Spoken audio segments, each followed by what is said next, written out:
tuned in How you doing, Karen? right now. Like I said, you know where we are. SportsRap Podcast LLC is the group page, and you can get in and get in on this right now. Actually, I did forget to add the phone number in, but I'm going to type the phone number in right now for you. So you can either call in or you can type your comments in here. I'm getting the number in here for you. Let's see. Karen, you can call in. I'm going to give you the number. Excuse me. All right, so the number is in. You see the comment. The number is 215-287-1672. That is the number. And thanks, everybody, for tuning in to SportsRap Podcast. Cuzzo, Brad Day, thanks for tuning in. The number 267, sorry, not 267, 215-287-1672 is that number. You can call in, or like I said, as you always, if you feel more comfortable, you can just type your comments in, and we can get your comments read on the air. Right. So, over the weekend there was also some suspensions handed down in the NBA. So a total about 11 players were suspended between the two teams, the Pistons and the Magic. Some fines, of course, because of the number of players per team, they have to split the suspension. So, it was a big brawl. You can go back in YouTube. It was an ugly, ugly foul that initiated the brawl. And then it just got ugly after that. NC State radio voice Gary Hahn has been suspended indefinitely for using a, quote, illegal aliens reference. Apparently, the NC State team was down in Texas and El Paso, and he made a comment on the radio referring to the Latino Mexican residents that live there or reside there, calling them quote-unquote illegal aliens. So he's suspended indefinitely for that. The Suns' Devin Booker is sidelined 4 weeks with a growing strain. Falcons wide receiver Cameron Batson is arrested and accused of fighting a cop after a traffic stop. Oh, wow. The Broncos are said to be aggressive in their head coaching search coming up this offseason. The Raiders are likely to trade QB Derek Carr after the Super Bowl. Oh, I didn't know that. 49ers quarterback Trey Lance undergoes second surgery on his injured ankle. The Eagles lose defensive end Josh Sweat to a neck injury. Reports are that he has been released from the hospital, though. Scary injury. He was carted off.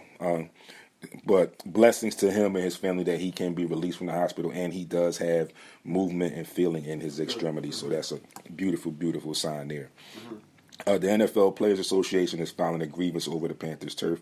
Apparently that's been going on for a while now, actually pretty much all season, where players have been complaining and bringing up issues about the turf, the fake, artificial grass that a lot of these stadiums use, which is essentially like playing on carpet. The Jets. It's like playing in your house on your carpet or on the concrete on your carpet.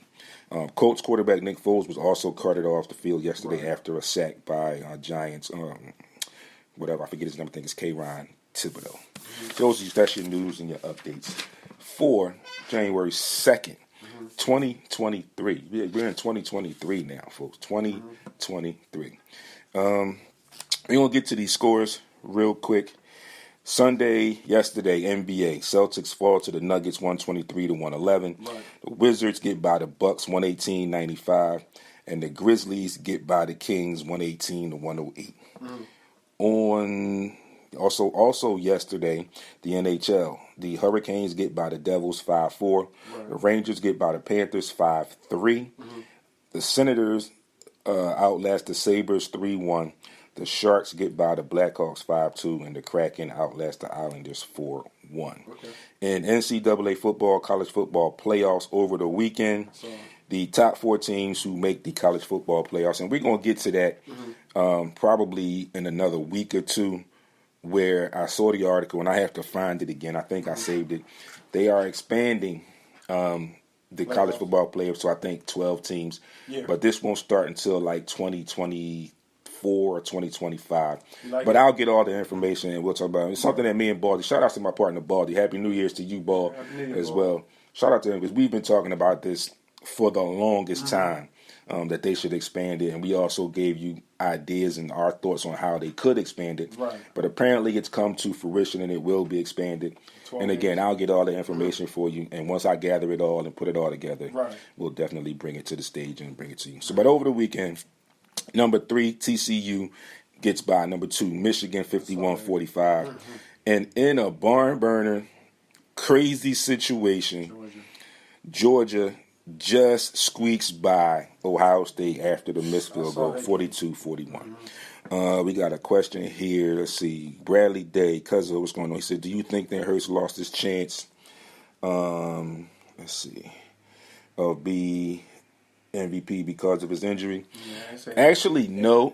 I think that's even more reason that he should get it, because it shows his value to the team. Yeah. Also, while we're here right now, real quick, and I mentioned this when it happened, when he said it, and I reposted it yesterday because other people have been reposting it now. It's been 2 games, and I said it after the first game. I said it initially before that first game with Gardner Minshew starting was even played against Dallas. Chris Sims has no freaking idea what the hell he's talking about. Okay? And it's ideal that I say this, and it's very imperative that I say this because I'm here and I see it. Right. Millions of other people see it. Yeah. You're on national TV. You're allegedly a football analyst, and you don't see it. How could you come up with a statement like that?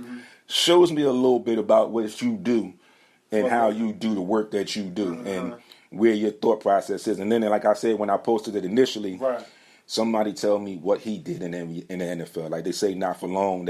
He's the poster child for that. Yeah, didn't do anything in the NFL, so it is what it is. And nonetheless, that's what it is. Also, shout out to Temple Owls. I was at the Temple Owls game yesterday, men's basketball. Shout out to my guy, Monte Ross, Coach Ross, Aaron McKee, the whole squad. Big win, good win yesterday. A little struggle at first. Back and forth at first, but they ultimately pulled out the win. Temple gets that win at home on Broad Street, 70-61 over Cincy. Like I said, shout outs to them. Good shot. I'll definitely be back in that arena to see another game because I like what I saw yesterday from that team and from the coaching staff as well. Also, shout out to Mark Macon. I didn't get a chance to holler at you yesterday, Mark, but I know you are an avid listener. You tune into the show all the time. He was there. I didn't know that you were also an associate coach on that bench until yesterday.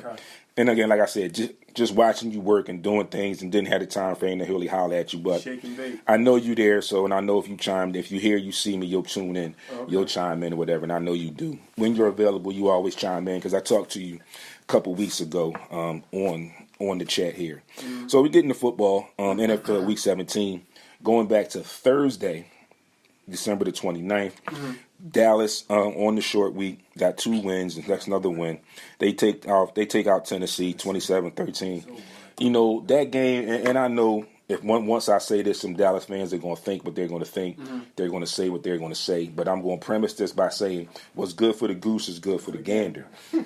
And you guys initially, when we beat you guys the first game of the season with your backup, that's not our fault. Injuries are part of the game, yada, yada, yada. You all claim that we beat y'all with a backup. So naturally, some Eagles fans jokingly came back again and said, oh, well, now y'all beat us with our backup quarterback. But the problem is the difference between the 2 games is at that particular time, our backup still had a chance to win. Even with 4 turnovers. I said this about that game.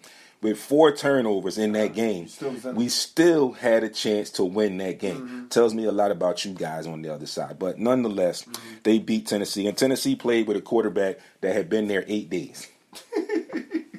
So that was doomed from the start. Right. I mean, this quarterback was there 8 days, and he has to start. There's no way that he was following that playbook. He was playing off instincts alone that entire game. Fact. But nonetheless, the Cowboys got that win 27-13. Moving into yesterday's games, Arizona falls to Atlanta by 1 point, 20-19. Detroit in the playoffs for the first time in a long time. Oh, they in? They should be in. I'm not sure if it's definite yet, but the The early predictions as of 4 o'clock yesterday, before the late games were played, they had them in. So they take that game over Chicago, whipping them 41-10. Kansas City just gets by Denver in a surprise 27-24. New England outlasts Miami 23-21. The Giants beat up on the Colts, and we know the situation there with Nick Foles going down and Matt Ryan already out. They beat them 38-10. The Eagles at home fall in their second opportunity to get the number 1 seed 20-10. Folks, don't fret. The magic number is still 1. Now they just have 1 game to get that 1 win. I'm not sure what the Giants are going to do now that they are in the playoffs. They secured that yesterday. So all in all, it doesn't really matter. And I posted this yesterday with my post after the game, and I'll say it again live for everybody here to see and hear. I'm okay. My feelings aren't hurt. None of that kind of stuff. Football injuries are part of the game. It just makes this game against the Giants, this last game of the season, mean a lot more than what we expected it to mean. And it also means that it's arguably a must-play for Jalen Hurts. And it's good because you can play him, secure the number 1 seed with the win, and then he'll get some rest, and then you give him some of that momentum as opposed to him being out 3, 4, almost a month going into the playoffs. So this is kind of good. I think it'll be all right. Call in. Okay, my cousin Bradley Day says he's a Cowboys fan, and he still does not. I still believe that Dak is not the answer. He's just not consistent. Absolutely, he's going to do something. He comes in and he gives you moments, and then he's kind of like what Amari Cooper said when Amari Cooper left. We called him the Black Kirk Cousins. He'll do things that will give you signs that maybe he's gotten it together, and then all of a sudden he'll lay an egg. So, it is what it is. Let's see. Tampa Bay gets the division. They beat Carolina 30-24. Listen, they won the division. It's going to be tough for them in the playoffs. If they win their first game, I think that'll be the only game they win. I'm not sure as of yet. Nate Phillips, thanks for tuning in. Phillips Williams, thanks for tuning in as well. I'll post all the playoff standings and all that later on. I didn't want to go through all that. I'm not going to go through all that until next week when we can really talk in depth about the playoffs after next Sunday's games. Cleveland gets by Washington, basically putting Washington out of the playoffs.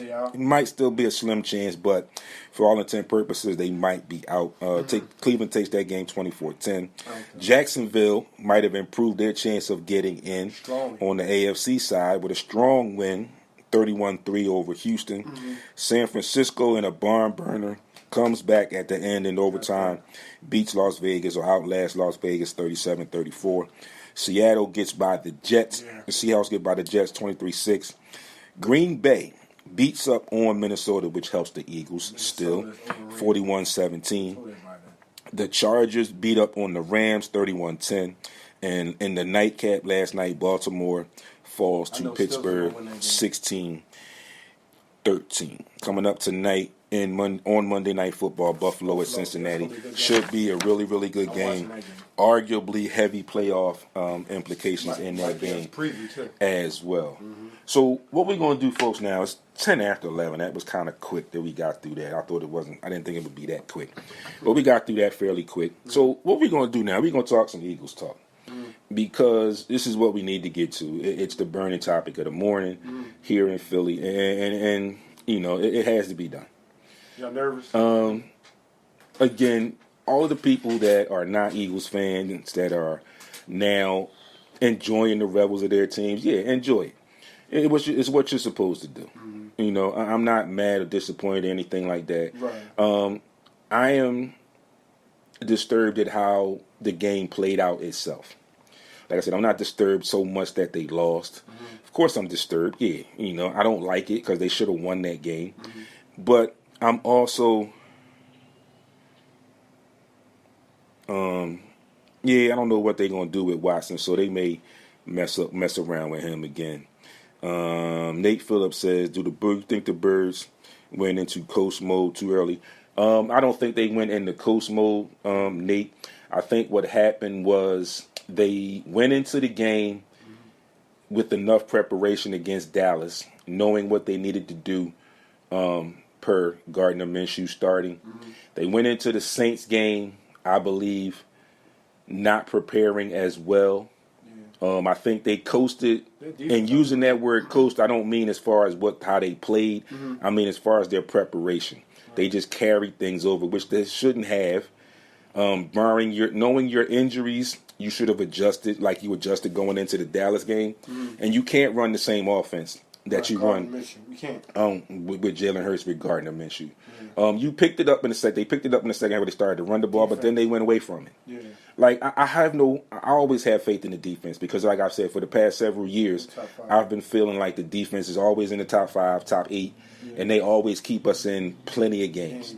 It's just this year that the offense was built the way it was built, and it performed the way we expected it to perform. Right. Even a little bit more than what we expected it to be. Mm-hmm. So we kind of got some fool's gold, like Barley likes to say, in a way, for lack of a better phrase. But again, get into it, things that I said. Said, by the way, praying for Josh. But yeah, he's out of the hospital, Nate. He says he has feeling and movement in his extremity, so that's a good sign. Right. Definitely a great sign. So again, folks, I'm not concerned. Like I said, going back to the game before Dallas, we had 3 opportunities to get 1 win. Mm-hmm. Then it went into the Dallas game. We lost that game. Now we had 2. Now it's down to 1 game to get a win.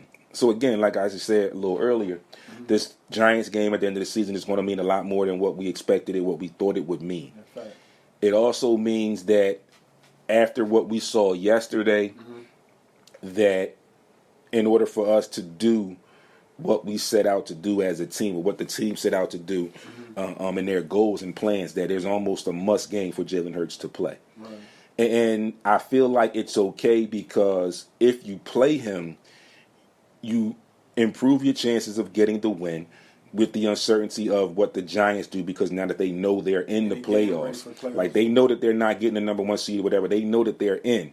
So it's a chance that some of their players may rest the entire game or some of that game. Yeah. So it's an opportunity.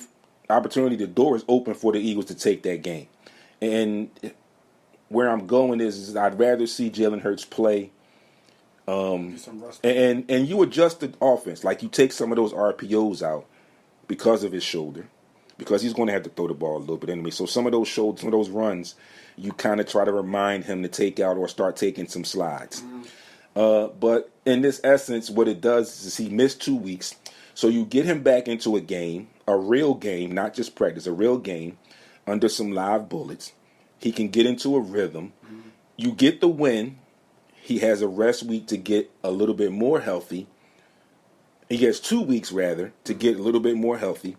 And then you bring him back and you make your playoff run.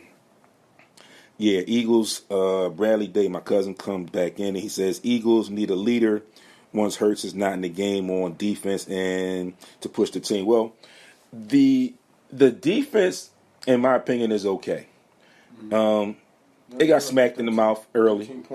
They got smacked in the mouth early, but they really only gave up 13 points yesterday. Yeah. After giving up 40 to Dallas, they only gave up 13 points in essence.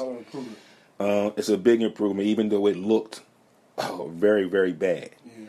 But I stand on the defense. So the defense, I think, is okay. Right. The other side of the ball, the leadership, goes on in my opinion, it would go on Jason Kelce. And I think if you watch his interview in the locker room after that game, he felt it, and he kind of feels the same way. At one point, he was asked about clinching the number 1 seed and this, that, and the third. And his response was a very touching, very honest answer. He said he didn't really give a you-know-what about clinching the number 1 seed. His concern was how they looked yesterday. Right. This is what you want from your leaders. This is what you want from your guys. Yeah.